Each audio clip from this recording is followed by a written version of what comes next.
Ayyarmalai rope car சேதமடைந்ததற்கு ஆடி மாத காற்றே காரணம் என அமைச்சர் சேகர் பாபு தெரிவித்திருக்கிறார். முதுகலை வைணவம் மற்றும் முதுகலை ஸ்ரீ பாஷ்யம் ஆகிய வைணவ பாடங்களில் தேர்ச்சி பெற்ற 65 மாணவர்களுக்கு சான்றிதழ் வழங்கும் விழா இந்து சமய அறநிலையத்துறை ஆணையர் அலுவலகத்தில் நடைபெற்றது. இதில் கலந்து கொண்டு மாணவர்களுக்கு சான்றிதழ்களை வழங்கிய அமைச்சர் சேகர் பாபுவிடம் ஐயர்மலை ரோப்கார் சேவை முதலமைச்சரால் தொடங்கப்பட்ட 2 நாட்களிலேயே பழுதடைந்து பாதியில் நின்றது குறித்து செய்தியாளர்கள் கேள்வி எழுப்பினர்.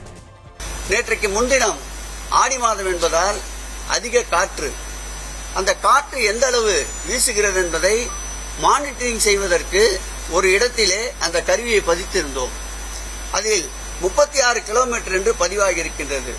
அந்த 36 கிலோமீட்டர் அளவுக்கு அந்த காற்று வீசிய போது அந்த ரோப்காருடைய வீல் என்பது அந்த ரோப்காரினுடைய கம்பி வடத்திலிருந்து நழுவிவிட்டபடியால் ரோப்கார் செயலிழந்து விட்டது. செய்திகளை உடனுக்குடனும் துல்லியமாகவும் தெரிந்து கொள்ள சப்ஸ்கிரைப் பண்ணுங்க.